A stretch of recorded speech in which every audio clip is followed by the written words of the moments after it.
Hello! ఎలా ఉన్నారు అందరూ? ఈరోజు మనము పుదీనా రోటి పచ్చడి చూద్దామండి.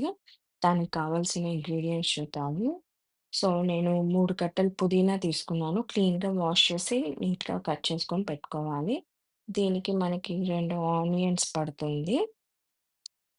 మీడియం సైజ్‌వి అండ్ టమోటాసు, ఒక 10 పైన నల్ల మిరపకాయలండి. ఇవైతే మనకు పచ్చడికి బావుంటాయి. 10 పైనే కారం కొంచెం ఎక్కువే పడుతుంది మనకి. ఈ పచ్చడేంటంటే అన్నంలో, చపాతీలో చాలా బావుంటుంది. సో, ఒక నిమ్మకాయ సైజంత చింతపండు, కొంచెం జీలకర్ర, వెల్లుల్లిపాయ, కొంచెం పీనట్స్, సాల్ట్ మనకి టేస్ట్‌కి తగినంత. సో, ఇలా తీసి రెడీగా పెట్టుకుందాము. నెక్స్ట్ ప్రాసెస్ చూద్దాము. ఒక బాణీ పెట్టుకొని కొంచెం పల్లీలని రోస్ట్ చేసుకున్నాము. పల్లీలు ఎక్కువ తీసుకోకూడదు. కొద్దిగా తీసుకోవాలి. మనకి మళ్ళీ పల్లీలు ఎక్కువ తీసుకుంటే పల్లీ పచ్చడిలా అయిపోతుంది. నెక్స్ట్ కొంచెం ఆయిల్ తీసుకొని కొద్దిగా పోపు గింజలనమాట. కొంచెం శనగపప్పు, మినపప్పు ఒక హాఫ్ స్పూను. కొంచెం ఈ పచ్చి స్మెల్ పోయే వరకు వేపుకోవాలి.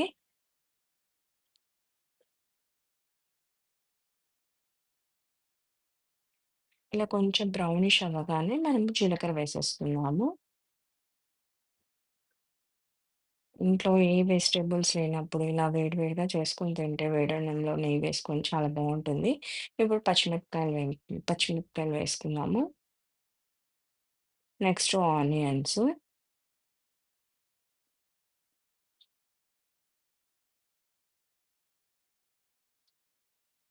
ఎంతమందికి ఇలాంటి పచ్చళ్ళంటే చాలా ఇష్టం. మా ఇంట్లో ఎక్కువగా ఉంటాయి ఇలాంటి రోటి పచ్చళ్ళు. నెక్స్ట్ టమోటా వేసుకోవాలండి. అవి కొంచెం మగ్గాక టమోటా కూడా బాగా మగ్గిపోవాలి మనకి.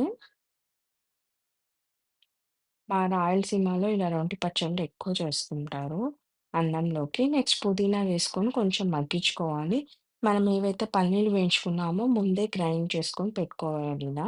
మరీ మెత్తగా కాదు, మరీ ఆహ్, ప ఏమంటారు పలుకులుగా కాదు, మీడియం సైజులో గ్రైండ్ చేసుకోవాలి.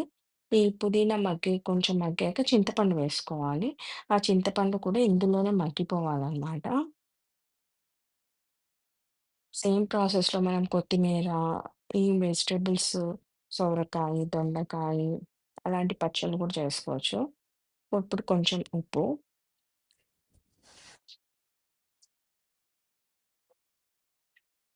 ట్రావెలప్పుడు చపాతీస్ చేసుకొని పచ్చడి చేసుకుంటే సరిపోతుంది. ఇంకేం అవసరం లేదు. అంత బాగా ఉంటుంది టేస్ట్ కూడా.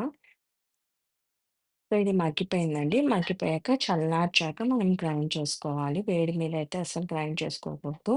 ఇప్పుడు ఏదైతే పౌడర్ చేసుకున్నామో అది ఇందులోనే కలిపేసుకోవాలన్నమాట. అండ్ ఈ పచ్చడి మెత్తగా వాటర్ పోసైతే అస్సలు చేసుకోకూడదు. సో, మనం ఆ గ్రైండింగ్ కూడా నేను చూపిస్తాను మీకెలా చేసుకోవాలో.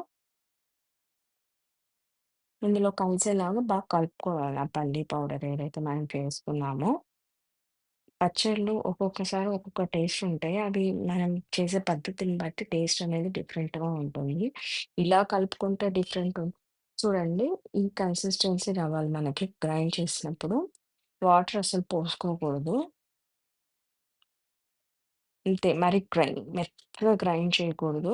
జస్ట్ ఒక 2 రౌండ్స్ చేస్తే సరిపోతుంది.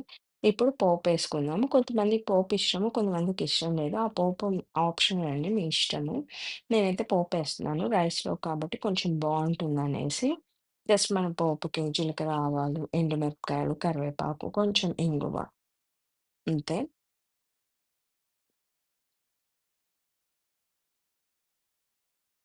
అంటే దోసలోకి వాటికి ఏసుకున్నప్పుడైతే అవసరం లేదు. రైస్‌లోకైతే కంపల్సరీగా పోపేసుకోండి. చాలా బావుంటుంది.